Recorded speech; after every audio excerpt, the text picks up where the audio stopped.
মাটির পাত্র এখনকার যুগে প্রায় দেখা যায় না বললেই চলে। আগেকার দিনে মানুষ বেশিরভাগই মাটির পাত্রের জিনিসপত্র ব্যবহার করতেন, কিন্তু এখন মানুষ মাটি ছাড়া বাকি সব কিছুর জিনিস ব্যবহার করেন। কুমোরপাড়ায় গরুর গাড়ি, বোঝাই করা কলসি হাঁড়ি, গাড়ি চালায় বংশী বদন, সঙ্গে যে যায় ভাগ্নে মদন। এই কবিতাটা অনেকেরই জানা, কিন্তু আপনারা কি জানেন এই কবিতা আজ বিরাজ করছে দক্ষিণ সুন্দরবনের নামখানা ব্লকের ঠিক রাজনগর গ্রামে, যে গ্রামটি বুধাখালী গ্রাম পঞ্চায়েতে অবস্থিত। আর এখানেই বাস সুবল দাসের। বছর 50-এর সুবল দাস বংশ পরম্পরায় তার 10 আঙুলের জাদুতে কাদার তৈরি মাটির জিনিস করে আসছেন, যেটা অতীতে অনেকটা পাড়ি দিত এই জেলার পাশাপাশি ভিন জেলা, এমনকি ভিন রাজ্যে। 40 বছরের সুবল দাস আজ অবধি তৈরি করেছেন মাটির বাসন। বংশ পরম্পরায় দাস পরিবার করে আসছে মাটির তৈরি সামগ্রী, এটাই তাদের মূল জীবিকা।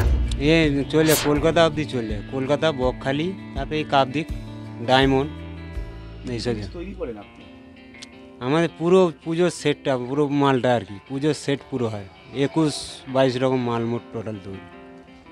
আর এমনি ওই যে হাঁড়ি বাসন, যে ভাতের হাঁড়ি, এইরকম? হ্যাঁ, ভাতের হাঁড়ি বানানো হয়। এবার অর্ডার যেরকম অর্ডার পড়বে সেই মতন তৈরি করা হয়। বেশি করে কোন বছরে কোন সিজনে আপনাদের বেশি খাটতে হয়? এই এখন ধরো মাঘ মাস, এই সরস্বতী পূজার স্টার্ট থেকে একদম জ্যৈষ্ঠ মাস ভোর। পৌষ পার্বণের যে ছড়া টড়া, এগুলো তৈরি হয়? হ্যাঁ, এগুলো তৈরি হয়। ওটা কম সেল হয় আর কি, কম সেল হয়। কেন? ওটা মানে বছরে একবারই খুঁজি, ওটা ওই জন্য কম সেল। আর এই মালটা সবসময় 12 মাস সবসময় এই মালটা। ঠাকুরের বাসনপত্রগুলো সব?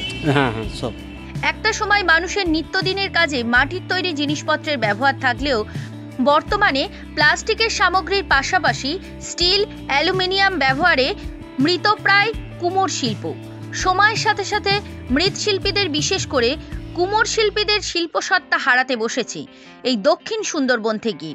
শিল্প আবার জেগে উঠবে যদি সরকার একটু তদারকি করেন, সে আশা করছেন মৃৎশিল্পীদের পরিবার। এই ধরো দাদাকে মাটিটা রেডি করে দিতে হয় মারিয়ে, আর এইসব মাল কাছ থেকে সরিয়ে দিতে হয়। নিজেরও হাতের কাজ আছে, সরা চাবড়ানো হয় আর মালসা চাবড়ানো হয়, এগুলো আমরা হাতের কাজ টাজ করি। সারাদিনে কত ঘন্টা কাজ করে? 24 ঘন্টা কাজ করলেই 24 ঘন্টাই কাজ, এর কোনো রেস্ট নেই এই কাজে। আপনাদের বংশ পরম্পরা হয়ে আসছে? হ্যাঁ, এটা আমাদের বংশপুরন হয়ে আসছে। আপনাদের সরকারিভাবে ঘর পেয়েছেন? না, আমাদের কিছুই পাইনি সরকারি হিসেবে, কোনো টাকা বলো, কোনো অনুদান বলো, কিছুই পাই না আমরা। সবটাই এই কর্মের উপরে নির্ভর। লক্ষ্মী ভান্ডার পান? না, কিছুই পাই না আমরা। জানিয়েছিলেন কাউকে? জানিয়েছিলাম, বলছে যে বয়স হচ্ছে না বলে হবে না, এই জন্য। নাহলে আরও অন্য সুযোগ সুবিধা যারা আরও অনেকে পাচ্ছে, কিন্তু আমরা কিছু পাচ্ছি না। দক্ষিণ 24 পরগনা জেলার নামখানা ব্লকের বুদাখালী গ্রাম পঞ্চায়েতের রাজনগর গ্রামে বেশ কয়েক পরিবারে এখনও জীবিকা নির্বাহের প্রধান মাধ্যম মাটি দিয়ে তৈরি সামগ্রী। এই এলাকার কুমোরদের তৈরি মাটির সামগ্রী পাড়ি দেয় এই জেলার পাশাপাশি ভিন জেলা, ভিন রাজ্যে। পকেটে পয়সা থাক আর নাই থাক, পেটে ভাত জুটুক আর নাই জুটুক, মাথা গোজার ঠাঁই হোক বা নাই হোক, বংশ পরম্পরায় এই কাজটাই করে আসছেন সুবল বাবু। মাটির তৈরি জিনিস আর চাহিদা নেই? চাহিদা নেই। আমরা সচরাচর জানি যে কৃষ্ণনগরের মাটির জিনিস বিখ্যাত, আপনাদের কাকদ্বীপের মাটির জিনিস কি চাহিদা রয়েছে? অতটা চাহিদা নেই, যেরকম এমনি নিম্ন সংখ্যা চলে সেরকমই, যে খুব একটা চাহিদা সেরকম কিছু নেই। আগের থেকে কি কমছে? আগের থেকে অনেকটা কম। আর এই জ্বালানির দামটা মতো বেড়েছে? জ্বালানির দাম এই যে পোড়ানোর জন্য অনেক টাকাই খরচা। এ মাল ধরো পুরাতে গেলে এখন এই 1000 টাকা মালে খরচা, খড়ের দাম বাড়া, তারপরে এই কাঠের দাম বাড়া, তারপরে যে ভুসি যে কিনতে হয়, কাঠের যে ভুসিটা যে পাওয়া যায়, সে ভুসির দামও দাম বাড়া, সব জিনিসটার দাম বাড়া। আগে তারা মাটির অনেক ধরনের সামগ্রী তৈরি করলেও এখন শুধু হাতে গোনা কয়েকটি সামগ্রী তৈরি করেন। এই কাজ করেই ছেলে মেয়েদের মানুষ করেছেন, যদিও এখন আর নতুন প্রজন্ম এই কাজে আসতে চায় না।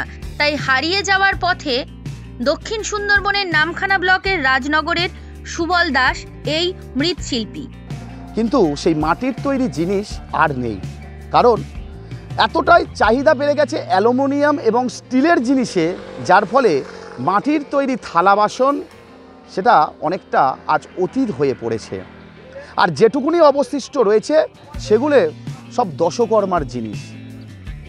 তবে এই জিনিসগুলো পাড়ি দেয় বর্তমানে কাকদ্বীপের পাশাপাশি ডায়মন্ড হারবার, কলকাতা, এর পাশাপাশি এই দক্ষিণ 24 পরগনা, দক্ষিণ সুন্দরবনের পার্শ্ববর্তী অঞ্চলে। শুধুমাত্র রুটিরুজির তাগিদে সকাল থেকে সন্ধ্যা পর্যন্ত স্ত্রীসহ সুবলবাবু অক্লান্ত পরিশ্রমে এই কাজ করে আসছেন। দক্ষিণ 24 পরগনার কাকদ্বীপ থেকে শান্তনু পুরকাইতে রিপোর্ট, জেলার বার্তা।